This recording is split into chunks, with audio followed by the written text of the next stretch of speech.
Benavidez, Morrell, who wins? It's going to be a good fight. It's going to be a good fight. 50-50 fight. And I think that it's going to be a war. In my eyes, I see this a 50-50 fight. These fighters, I think David Morrell may have needed, one or two more real tests before he really, build the resolve to be able to handle a guy with the ability, the power. Boxing pros have revealed their picks for the David Bennett's versus David Morrell fight. Sean Porter favors Bennett's to overcome Morrell in their 12-round main event this Saturday, February 1st at the T-Mobile Arena in Las Vegas. Porter shares perspective common among pro-Benavidez supporters, favoring Benavidez due to his deeper experience in professional arena compared to the 11-0 Morrell he believes. Benavidez hold the edge over Morrell, the seasoned competition Benavidez has faced in the pro sets. A par at 36, Andrade has passed his prime, and Canelo Alvarez had already taken out Plant Ben's victories. Odom don't do much to boost his credibility in this matchup. If anything, those fights only reinforce the uncertainty surrounding him. We are aware that Benavidez did not look good in his June debut matchup with Alexander Gazike. He was wounded by the more powerful combatant, ran out of gas, and shown little. Strength Sean Porter shared that the fight is pretty evenly matched with a slight edge. To Benavidez, whom he favored 5,545, he expresses excitement about the matchup, calling it a David versus David fight. And noting that he loved everything about it, Porter went on to explain that Benavidez had the advantage over Morrell in terms of experience and strength. He pointed out that while both fighters were large, he believed Benavidez was more naturally suited for the 175-pound division. He emphasized that Ben's experience in enduring resistance throughout various stages of a 12-round fight would play a crucial role, something that Morrell hadn't yet faced at the professional level. According to Porter, Morrell's previous fight against Ravia collides, which was a different kind of challenge, didn't involve the kind of resistance that a competitive 12-round bout would bring. That's 50-50 right there. If anything, 55-45 for Benavidez. Yeah. I love David versus David. I love everything about the fight. The thing I feel that Benavidez has over Morrell is experience, is true strength. Both of those guys are big guys, but I think Benavidez is more of the natural 175-pounder. Yeah, Morrell's such a high-level technical fighter, but Jose mentioned what you just mentioned, they feel like the experience is going to eventually show through. I don't know, take me into that, how experience can trump, talent and technicality like that. You know what? The thing that I know for this fight, when you are in a competitive fight that's going to go 12 rounds, of course you're prepared for the 12. Porter points out that Morrell has yet to face an opponent who brings relentless pressure or matches the sheer size of a cruiserweight like Benavidez, while Morrell handled Ravo Kadek with ease in his 175-pound debut on August 3rd. Last year, he wasn't forced on the back foot the way Benitez is expected to push him. This Saturday, Ravo packs more power in his single punches than Benavidez, but he wasn't looking to smother Morrell with relentless volume like the Mexican monster intends to if Benavidez charges in recklessly. He could walk straight into Morrell's sharp counters or get folded by a well-placed body shot. Ben's debut at 175 pounds was even more underwhelming than Morrell's performance against Alexander Gazike on June 15th. Last year, he ran out of steam after 8 rounds and found himself in serious trouble in the 12th. When Gask H in the final 30 seconds, Benavidez was little more than a stationary target absorbing a barrage of punishing combinations from the Ukrainian. Porter explained that Benavidez was capable of matching Morrell in both power and speed, and he could also box with him effectively. He added that this type of resistance would challenge Morrell mentally, creating a roller coaster ride during the fight. According to Porter, while Bennett's had experience that kind of mental and physical challenge before Morrell, we have no clue if Benavidez can go toe-to-toe with Morrell without hitting the canvas. Sure, he proved he could trade shots with the smaller, aging 168-pounders, who padded his early record, but that approach fell apart at 175 against Gastic. He got rocked, then pointed fingers at his injured hands, an excuse that sounded more like damage control in reality. He might get knocked out early like Morrell, has the ability to chip away at Ben Ease's head, which is like a block of granite, as we witnessed in his bout with Gus. Benes absorbs head shot far better than body blows. A vulnerability that makes sense as love for food often leads to significant weight gain.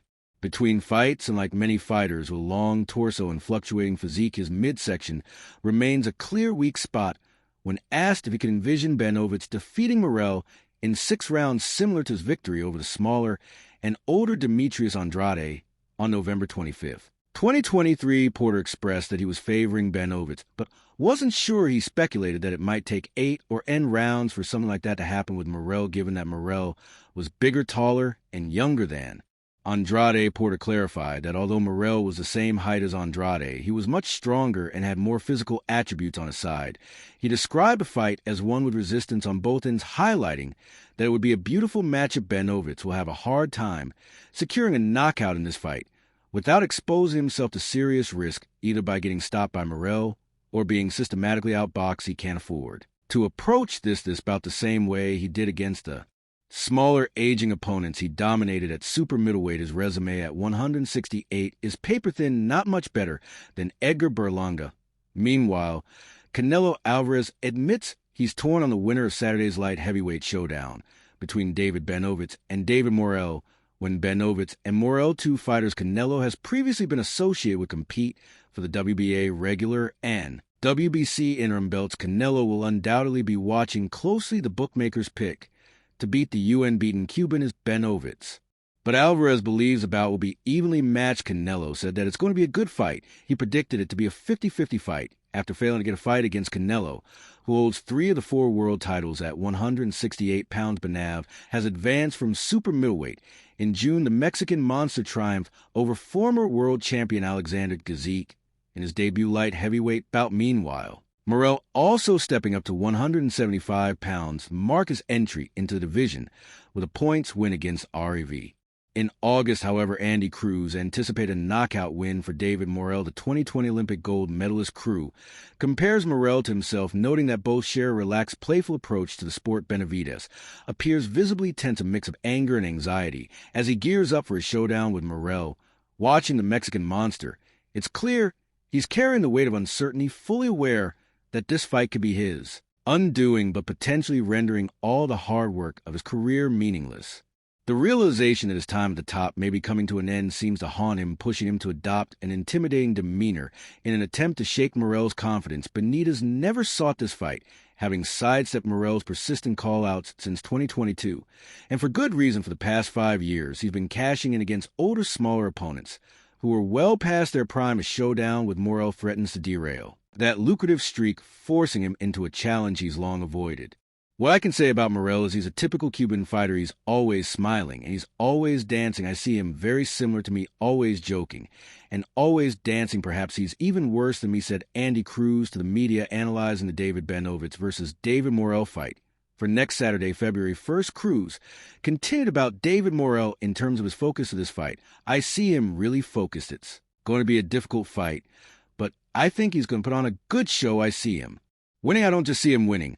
I see him winning by knockout. His fans are rallying behind Benavidez, viewing him as a top-tier fighter.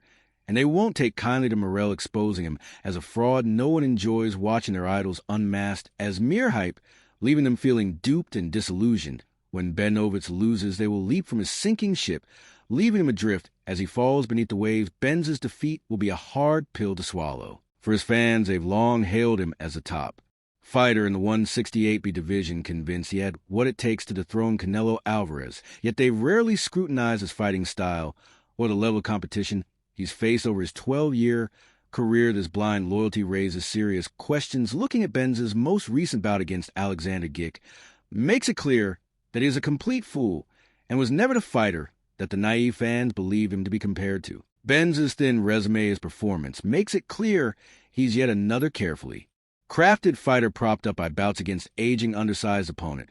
While competing outside his true weight class, light heavyweight contender Adu Caddick believes David Morrell's path to victory against David Benavidez lies in maintaining his composure to the crucial first 6 to 8 rounds. Meanwhile, Diego Pacho, a super middleweight contender, thinks David Benavidez will defeat David Morrell in a conversation with Shah Zid. Pacho offered a sneak peek into the highly anticipated light heavyweight Showdown, reflecting on his recent sparring sessions with Benavidez, however, his habit of repeatedly calling him David might leave viewers second-guessing which fighter he means. Maybe one of them should adopt the nickname Goliath just for this particular bout. Show told Zito that Benavidez had been looking very impressive, having spent the past few weeks training alongside him. He praised Benavidez's great shape and the amazing things he had been doing in the ring, calling him a monster. P expressed confidence that Benavidez would handle business on February 1st, and even suggested that he might secure a stoppage victory against David Morrell. And man, how do you think Benavidez does your gym mate a week after you fight? How do you think that fight goes for Morrell, man? I think David, he's looking very good. I've been in the gym with him for the past few weeks, and he's been looking great shape, doing some amazing things in the ring. Like always, David's a monster. So I think he'll take care of business February 1st. I think he might even get the stoppage against David Morrell.